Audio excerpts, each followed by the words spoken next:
ನಮ್ಮೂರಿನ ಆರಾಧ್ಯ ದೇವರಾದಂಥ ಜ್ಞಾನೇಶ್ವರ ಪಾದಕ್ಕೆ ನಮಸ್ಕರಿಸುತ್ತಾ ಇಂದು 7ನೇ ವರ್ಗದ ವಿದ್ಯಾರ್ಥಿಗಳ ಬೀಳ್ಕೊಡುವ ಸಮಾರಂಭ. ತಮ್ಮೆಲ್ಲರಿಗೂ ದುಃಖದ ಸಂಗತಿ ಅಂತ ನೀವು ಭಾಷಿರಿ, ಅದು ದುಃಖದ ಸಂಗೀತವಲ್ಲ, ಅದು ನಿಮ್ಮ ಜೀವನದಲ್ಲಿ ಒಂದು ಒಳ್ಳೆಯ ಶುಭ ಸಂದೇಶ. ಈ ಶುಭ ಸಂಜೆಯ ಶುಭಾಶಯಗಳನ್ನು ನನ್ನ SDMC ಸದಸ್ಯರಾದಂಥ ಆಶಂಗಪ್ಪ ಮಾದಾರವರೇ, ಮುದ್ರಪ್ಪ ಕಾಕ ಮಾಗಿಯವರೇ, ಪ್ರಭ್ಲಿಂಗ್ ಅಂಡಿಗರವರೇ, ಉಪಾಧ್ಯಕ್ಷರಾದಂಥ ಲಕ್ಷ್ಮೀಬಾಯಿ ಅವರೇ ಹಾಗೂ ನಮ್ಮ ಶಾಲೆಯ ಮುಖ್ಯ ಗುರುಗಳಾದಂಥ ಶೆಟ್ಟಿ ಗುರುಗಳೇ, ನಮ್ಮ ಶಾಲೆಯ ಹಿರಿಯ ಗುರುಮಾತೆಯರಾದಂಥ ಮಾಗೂರು ಮೇಡಮ್ ಅವರೇ, ನಮ್ಮನ್ನ ಟೀಚರ್ ಅವರೇ ಮತ್ತು ಪೈನಿ ಮೇಡಮ್ ಅವರೇ, ಗಂಗೂಬಾಯಿ ಮೇಡಮ್ ಅವರೇ ಹಾಗೂ ನನ್ನೆಲ್ಲ ಮುದ್ದ ಮಕ್ಕಳಿಗೆ ಈ ಶುಭ ಸಂಜೆಯ ಶುಭಾಶಯಗಳನ್ನು ಹೇಳುತ್ತಾ, ಈ ತಾನೇ ನನ್ನ ಮುದ್ದ ಮಕ್ಕಳು ತಮ್ಮ ಮೊದಲ ಭಾಷೆಯಲ್ಲಿ ತಮ್ಮ ಅನಿಸಿಕೆಗಳನ್ನು ಹೇಳಿದರು. ನೀವು ಹೇಳುವ ಅನಿಸಿಕೆಗಳಲ್ಲಿ ಯಾವುದೂ ಸುಳ್ಳಿಲ್ಲ, ಎಲ್ಲದೂ ಸತ್ಯವಾದಂಥ ಮಾತನ್ನು ನಾಡಿರಿ. ಸತ್ಯವಾದಂಥ ಮೊದಲೆಂಬ ನುಡಿಯಲ್ಲೇ ನಿಮ್ಮ ಅನಿಸಿಕೆಗಳನ್ನು ಹೇಳಿರಿ. ನಿಮ್ಮ ಅನಿಸಿಕೆಗೆ ನಾನು ಸದಾ ತೆರೆಬಾಗುತ್ತೇನೆ.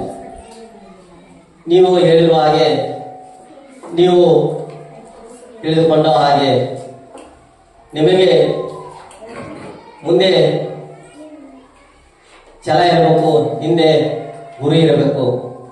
ಹಂಗ ನೀವು ನಿಮ್ಮ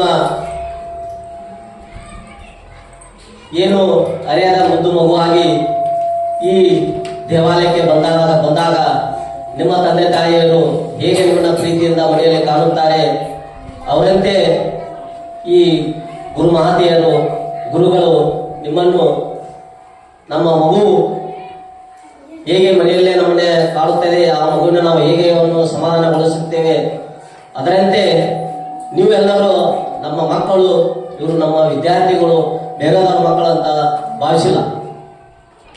ಆ ತಮ್ಮ ಮಗು ಹೇಗೆ ಹಠ ಮಾಡಿದಾಗ ಸಮಾಧಾನಗೊಳಿಸುತ್ತಾರೆ, ಹಾಗೆ ನಿಮ್ಮನ್ನು ಆ ಗುರುಮಾತೆಯರು, ಆ ಗುರುಗಳು ನಿಮಗೆ ಒಳ್ಳೆಯ ಮಾರ್ಗದರ್ಶನ ನೀಡಿದ್ದಾರೆ. ಇಂಥ ಗುರುಗಳನ್ನಾಗಲಿ ಗುರುಮಾತೆಯರನ್ನಾಗಲಿ ಯಾವತ್ತೂ ಮರೆಯದೆ.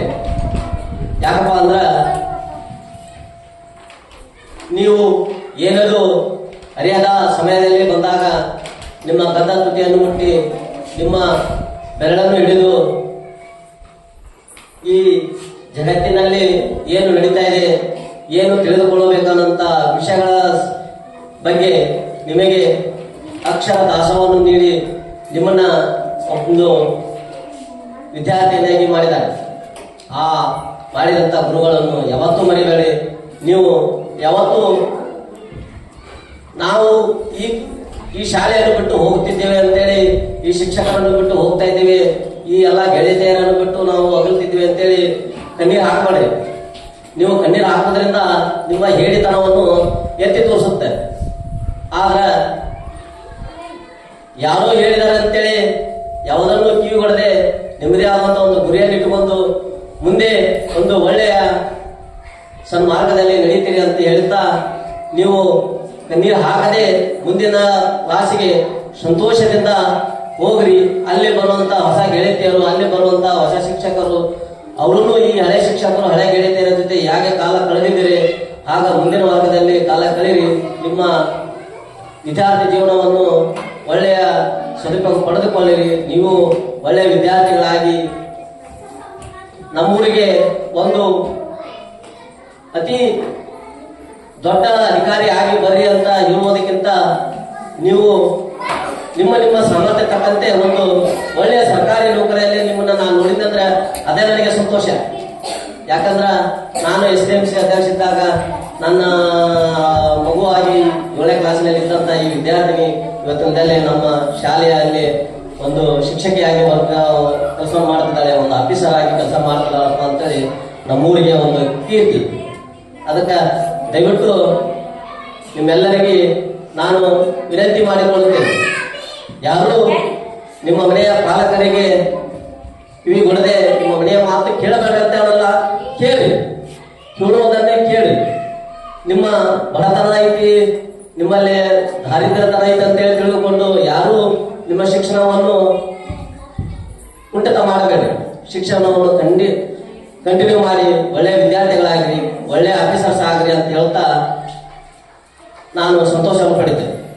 ಅದರಂತೆ ನಾನು SDMC ಅಧ್ಯಕ್ಷ ಆಗಿ ಬಂದಾಗ ನನಗೆ ನಮಗೆಲ್ಲ ಸಹೋದರರಿಗೆ ಕೂತುಕೊಳ್ಳಕ್ಕೆ ಕುರ್ಚಿ ಸಮೇತ ಇರಲಿಲ್ಲ. ಏನಪ್ಪ ಹಿಂಗೈತಲ್ಲ ಹೆಂಗಿದು ಅಂತೇಳಿ ಭಾವಿಸ್ತಿದ್ವಿ. ಅವಾಗ ನಮ್ಮ ಊರಿ ಮೇಡಮ್ ಅವರು, ಮಾಗೂರು ಟೀಚರ್ ಅವರು ಮತ್ತು ಹಿರೇಮಠ ಮೇಡಮ್ ಅವರು ಮಾತಂದರು, ಅಧ್ಯಕ್ಷರ ನೋಡ್ರಿ ಏನಾರ ಮಾಡಿ ಯಾವರ ನಿಮ್ಮ ಫ್ರೆಂಡ್ಸ್ ಜೊತೆ ಮಾತಾಡಿ ಕೂಡ್ಕೊಳಕ ಕುರ್ಚಿ ಇನ್ನಿತರ ವ್ಯವಸ್ಥೆ ಮಾಡ್ರಿ ಅಂತೇಳಿದ್ರು. ನೋಡ್ರಿ ಮೇಡಮ್ ಯಾರಿಗೆ ಹೇಳುನು ಅಂತೇಳಿ ಹೋದ್ವಿ. ಮುಂದೆ ನನ್ನ ಅವಧಿ ಅವಾಗ ಸ್ವಲ್ಪ ಅವಧಿ ಇತ್ತು, ನನಗ ಆ ಅವಧಿಯಲ್ಲಿ ಏನು ಮಾಡಕ್ ಆಗ್ಲೇ ಇಲ್ಲ. ಹಂಗೆ ನಾನು ಹೊರಗೆ ಹೋಗ್ಬಿಟ್ಟೆ. ಮರಳಿ ನಾನು ಮತ್ತೆ ಅಧ್ಯಕ್ಷನಾಗಿ ಬಂದಾಗ ನನಗೆ ಅದು ನೆನಪಿ ಬಂತು. ನಾನು ನೆನಪು ಮಾಡೋಕ್ಕಿಂತ ಪೂರ್ವದಲ್ಲೇ ನಮ್ಮ ಹಿರಿಯ ಗುರುಮಾತೆಯವರು ಹೇಳಿದ್ರು, ಅಧ್ಯಕ್ಷರಾಗಿ ಒಳ್ಳೆ ಅಧ್ಯಕ್ಷರಾಗಿ ಬಂದಿರಿ, ನಮ್ಮ ಶಾಲೆಗೆ ಒಂದು ನೀವು ಏನಾದ್ರು ಒಂದು ಕೊಡುಗೆ ಮಾಡ್ಬೇಕ್ರಿ, ಹೊಸದ್ ಮಾಡ್ಬೇಕ್ರಿ ನೀವು ಅಂತೇಳಿ ನಮ್ಮ ಮಾವನು ಟೀಚರ್ ಹೇಳಿದಾಗ, ನೋಡು ಗೊತ್ತಾಗಿ ನೀವೇನು ಹೇಳ್ತೀರಿ ಹೇಳ್ರಿ, ನಾನು ಒಬ್ಬನೇ ಏನು ಮಾಡೋಕ್ಕಾಗಲ್ಲ, ನೀವೆಲ್ಲರೂ ಅದೀರಿ, ನಮ್ಮೆಲ್ಲರೂ ಅದಾರಪ್ಪ ಅಂದ್ರೆ ಏನಾರು ಒಂದು ಮಾಡೋಣ ಅಂದ್ವಿ. ಅವಾಗ ನಮ್ಮ ಶಾಲೆ ನಮ್ಮ ಜವಾಬ್ದಾರಿ ಕಾರ್ಯಕ್ರಮ ಮಾಡ್ರಿ, ಆ ಕಾರ್ಯಕ್ರಮ ಮಾಡೋದ್ರಿಂದ ನಿಮ್ಮ ಸಹಕಾರದಿಂದ ನಮ್ಮ ಮಕ್ಕಳಿಗಾಗಲಿ ನಮ್ಮ ಶಿಕ್ಷಕರಿಗಾಗಲಿ ಎಲ್ಲರಿಗೂ ಒಂದು ವ್ಯವಸ್ಥೆ ಆಗುತ್ತೆ. ನಮ್ಮ ಮಕ್ಕಳಿಗೆ ಈ ಪ್ರಾಜೆಕ್ಟ್ ಮತ್ತು ಪ್ರೈವೇಟ್ ಸ್ಕೂಲ್ನೊಳಗ ಭಾರಿ ಪ್ರಾಜೆಕ್ಟ್ ಅದಾವ, ಮತ್ತು ಗ್ರೀನ್ ಬೋರ್ಡ್ ಇಂತೆಲ್ಲ ವ್ಯವಸ್ಥೆ ಐತಿ, ಅಲ್ಲಿ ಸಂಖ್ಯೆ ಹೆಚ್ಚಾಗುತ್ತೆ. ಇಲ್ಲೆಲ್ಲ ಇಂಥ ವಸ್ತುಗಳು ತಗೊಂಡ್ವಪ್ಪ ಅಂದ್ರೆ ನಮ್ಮಲ್ಲಿ ವಿದ್ಯಾರ್ಥಿಗಳ ಸಂಖ್ಯೆ ಹೆಚ್ಚಾಗುತ್ತೆ. ಮತ್ತು ನಮ್ಮ ಸರ್ಕಾರಿ ಶಾಲೆಯಲ್ಲಿ ಪ್ರೈವೇಟ್ ಸ್ಕೂಲಲ್ಲಿ ಇರುವಂಥ ವಸ್ತುಗಳು ಯಾವುದೂ ಇಲ್ಲಿ ನಮ್ಮಲ್ಲಿ ಕಮ್ಮಿ ಇಲ್ಲ. ನಮ್ಮ ಮಗುನು ಇಲ್ಲಿ ಪ್ರೈವೇಟ್ ಸ್ಕೂಲಲ್ಲೇ ಓದಿದಂಗೆ ಆಗತ್ರಿ ಅಂದಾಗ, ಆಯ್ತು ಮೇಡಮ್ ನೀವು ಮಾಡ್ರಿ, ಅದು ಏನೇ ಬಂದ್ರು ನಾನು ಮಾಡ್ತೀನಿ, ಇರ್ತೀನಿ ನಿಮ್ಮ ಜೊತೆ ಅಂದಾಗ ಅವ್ರು ಅನಿ ಆದ್ರು. ಅದಕ್ಕೆ ನಮ್ಗೆ ಸಾರ್ಥ ಕೊಟ್ಟಂತ ನಮ್ಮ ಹೆಚ್ಚಿಗೆ ಕೃತಜ್ಞತೆ ಹೇಳ್ಬೇಕಪ್ಪ ಅಂದ್ರೆ ನಮ್ಮ ಹೆಡ್ಮಾಸ್ಟರ್ಗಳು. ಯಾವ ಹೆಡ್ಮಾಸ್ಟರ್ ಆಗಲಿ ಪೂಜೆಗೆ ಹೋಗಲ್ಲ. ಯಾಕೆ ಹೋಗಲ್ಲಪ್ಪ ಅಂದ್ರೆ ಹೊರೆ ನಾನು ನೌಕರಿ ಮಾಡಕ್ ಬಂದೀನಿ, ಇವತ್ತಿಲ್ಲ ನಾನು ಮುಂದೆ ಹೋಗವ, ಅವ್ರು 100 ವರ್ಷ ಅವ್ರಿಂದ ಹೇಳ್ಬಿಟ್ಟು ನನ್ನ ದೇಶ ಐತೆ ಅಷ್ಟು ಮಾಡಿದ ಅಂತೇಳಿ ಯಾವತ್ತೂ ಅಲ್ಲಿಲ್ಲ.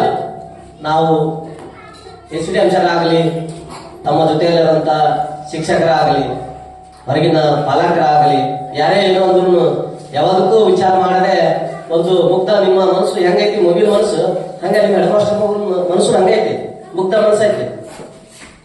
ನಮ್ಮ ಮುಂದೆ ಏನಾದ್ರು ನಂದಿವಪ್ಪ ಅಂದ್ರೆ ಆಯ್ತು ಬಿಡ್ರಿ ಅಂತ ಹೋಗ್ಬಿಟ್ಟ ಮತ್ತೊಂದು ಹತ್ತಿಗೆ ಬಂದ್ಬಿಟ್ಟು ಅಧ್ಯಕ್ಷರ ಏನಾದ್ರಿ ಅಲ್ರಿ ಅಂತ ಕೇಳ. ಏನಪ್ಪ ನನಗೆ ನಾನೊಬ್ಬ ಹಿರಿಯ ಶಿಕ್ಷಕ, ನಾನೊಬ್ಬ ಸರ್ಕಾರಿ ಅಧಿಕಾರಿ, ಇವ್ರೇನು ನಮ್ಮ ಕೈಗೆ ಕಲ್ತಂತ ವಿದ್ಯಾರ್ಥಿಗಳು ಇವತ್ತು ಮುಂದೆ ಉಡಾಳ SDMC ಅಧ್ಯಕ್ಷರು, ಉಡಾಳ ಮೆಂಬರ್ಗಳು ಅದಾರ, ಇವರೇ ಹಿಂಗ್ ಮಾತಾಡ್ತಾರಲ್ಲ, ನಾವು ಇಂಥ ಒಂದು SDMCಗೆ ಶಿಕ್ಷಣವನ್ನು ನೀಡಿದ್ವೇನು ಅನ್ನುವಂಥದ್ದು ಅವರಲ್ಲಿ ಬರಲಿಲ್ಲ. ಯಾಕೆ ಬರ್ಲಿಲ್ಲಪ್ಪ ಅಂದ್ರೆ ನಾವು ಒಬ್ಬರು ಅವರಿಗೆ ಮಗು ಅಂತ ಹೇಳಿ ತಿಳ್ಕೊಂಡ್ರು. ನಮ್ಮ ಶಿಕ್ಷಕರವರು. ನಾನು ಈ ಶಾಲೆಯಲ್ಲೇ ಕಲಿತಿಲ್ಲ, ನಾನು ಪಕ್ಕದ ಶಾಲೆಯಲ್ಲಿ ಇದ್ದೆ. ಅವಾಗ ನಮ್ಮ ಹಿರಿಯ ಗುರುಮಾತೆಯರು ಬಂದ್ರು. ನಾನು ಪಕ್ಕದ ಶಾಲೆಗಿದ್ರು ಅಷ್ಟೇ, ಈ ಶಾಲೆಗಿದ್ರು ಅಷ್ಟೇ, ನಾನು ಅವ್ರ ಹಳೆ ವಿದ್ಯಾರ್ಥಿನ ಇವತ್ತು ಮುಂದೆ ಅವರು ನಮ್ಮ ಶಾಲೆಯನ್ನು ಬಿಟ್ಟು ಹೋಗ್ತಾರಪ್ಪ ಅಂದ್ರ, ಈ ಶಿಕ್ಷಣ ಜೀವನದಿಂದ ನಿವೃತ್ತಿ ಹೊಂತಾರಪ್ಪ ಅಂದ್ರ ನಿಮ್ ಜೊತೆ ನನಗೂ ಕಷ್ಟ ಆಗತ್ತ, ನನಗೂ ನುಂಗಲಾರಂತ ದುಃಖ ನನ್ನದಲ್ಲೈತಿ. ಆ ದುಃಖವನ್ನು ಹೇಳ್ಕೊಳ್ಳದೆ ಮುಂದೆ ನಿವೃತ್ತಿ ಜೀವನ ಆಗಲಿ, ಇನ್ನ ನಿವೃತ್ತಿ ಇಲ್ಲ ಆದ್ರೂ ಹೇಳ್ಬಾರ್ದು, ಹೇಳ್ತಾ ಇದ್ದೀನಿ. ಯಾಕಂತಂದ್ರೆ ನನಗೆ ಅದು ತಿಳಿಲಿಲ್ಲ, ಹೇಳಿದೆ. ಆ ತಾಯಿ ಒಳ್ಳೆಯ ತನ್ನ ಶಿಕ್ಷಣ ವೃತ್ತಿಯಲ್ಲಿ ಒಂದು ಒಳ್ಳೆಯ ಯಶಸ್ಸಿನ ಕಂಡು ಒಳ್ಳೆಯ ನಮ್ಮೂರಿಗೆ ನೆಚ್ಚಿನ ಶಿಕ್ಷಕಿ ಆಗಿ ಹೊರ ಹೊಮ್ಮಿದ್ದಾರೆ. ಅವರಂತೆ ನೀವು ಎಲ್ಲರೂ ಯಾವುದೇ ನೌಕರಿ ಆಗಲಿ ಬಿಡ್ರವ, ನನಗೇನು ಗೊತ್ತಿಲ್ಲ, ಒಟ್ಟ ನೀವು ಶಿಕ್ಷಕರಾಗ ಸರ್ಕಾರಿ ನೌಕರರಿಗೆ ಹೇಳೋದ್ರಿಂದ ಅವಾಗ ಶಿಕ್ಷಕರ ನೌಕರಿನ ಒಂದು ಶ್ರೇಷ್ಠವಾದ ನೌಕರಿ. ಬಟ್ ಅದರಂತೆ ನೀವು ನಿಮ್ಮ ಟೀಚರ್ಗೆ ಸಲ ಒಂದು ಒಳ್ಳೆಯ ಶಿಕ್ಷಕರಾಗ್ರಿ. ಒಳ್ಳೆಯ ಶಿಕ್ಷಕರಾಗಿ ನೀವು ನಿಮ್ಮಂತೆ 4 ಮಕ್ಕಳನ್ನ ಹೆಂಗ ಒತ್ತಾಯರು ನಿಮ್ಮನ್ನ ತಯಾರು ಮಾಡ್ಯಾರ ಹಂಗ ನೀವು 4 ಮಂದಿನ ತಯಾರು ಮಾಡಿ ನಿಮ್ಮ